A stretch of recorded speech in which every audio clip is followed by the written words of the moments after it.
Okay, so next grip we're going to look at is are the pull strokes. The reinforced pull is particularly useful in my opinion in all kinds of areas of a spoon. So here I've got a very rough spoon blank, I knocked out recently.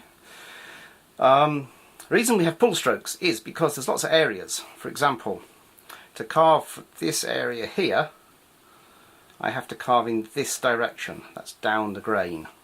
So this is where the handle's wider and it narrows down. Now I can't really hold here and carve that way, it's very hard, I've got hardly anything to hold on to.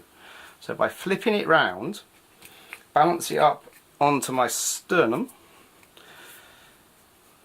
and holding it with a finger, or more typically tucking this finger away, finger and thumb, and maybe putting the pad in behind to support things. That kind of makes more sense when I'm this way around, but anyway.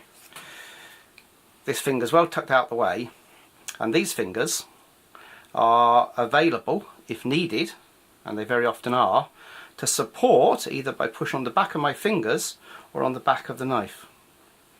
It gives you a very controlled cut. So an unsupported pull stroke is where the blade now, the sharp bit's coming in towards me, it's sort of held in my fingers, sharp bit's towards me, I keep it as vertical as I can, get the angle on the camera, I can look down the line I'm trying to carve, and so long as I keep it pointing up, as I come towards me, my wrist hits into my chest and I can't cut myself.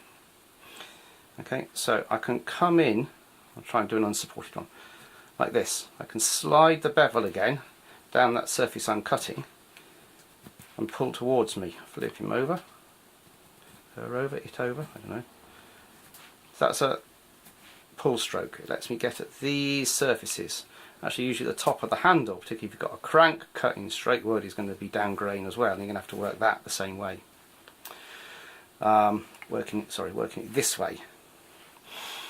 The other places where it's really, really useful are these sort of shoulder areas on the spoon, and these pieces here, and this is where the reinforced grip's much more useful. I tuck this finger well out the way, and the spoon is supported here into the pad of my hand, the thumb's on top. I'm not actually having to put a lot of pressure on my chest because it's held reasonably firmly here. It's sort of just balanced there.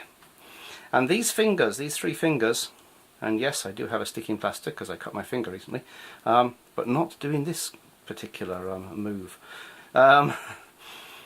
is you can line things up, those fingers sit onto the back of the blade, and my thumb here quite often will rest on the side or even the back and the side of the blade. So again, I can put pressure into pressing the bevel into the wood, controlling the bevel on the wood. And so I can push around there and cut in around that corner, wriggle through there, wriggle, wriggle, flip him over, coming around there, and we're just looking to clean that surface up at the moment.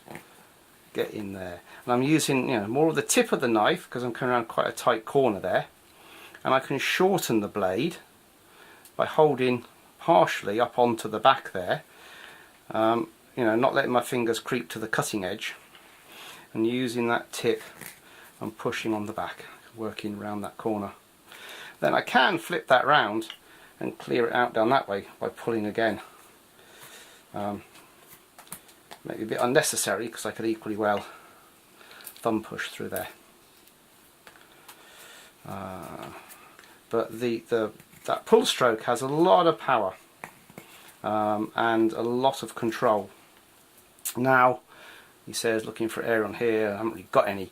What's really, really nice about it is if you've got a kind of in and out curve piece, which I don't have here, but I could make one somewhere. I'll just do down here. Is because there's one is I can do it very slowly, but also there's a limited extent to which I can push.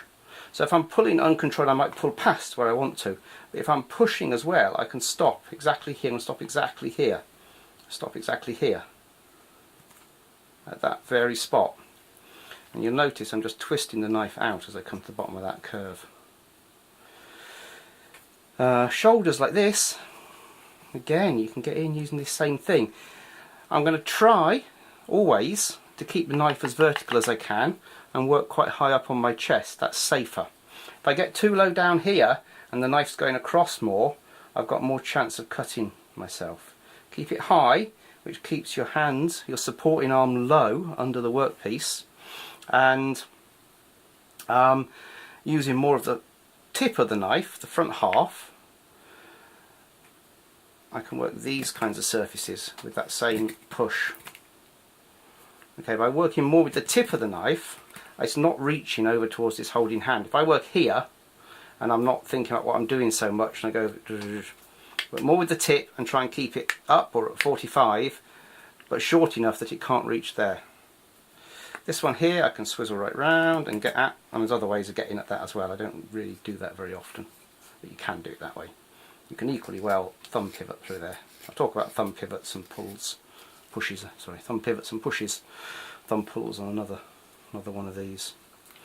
Again, I can clear that out down there. Okay, it's a very scruffy bit of spoon carving, but you're starting to get the idea of the use of those pull strokes, and particularly that reinforced pull stroke for getting into all these. This shoulder of the spoon, it's always a problem area, getting in there, clearing that out, and that's the one you want to use, that push through. So there you have it, one of the other totally vital spoon carving holds, the reinforced pull stroke. Good luck.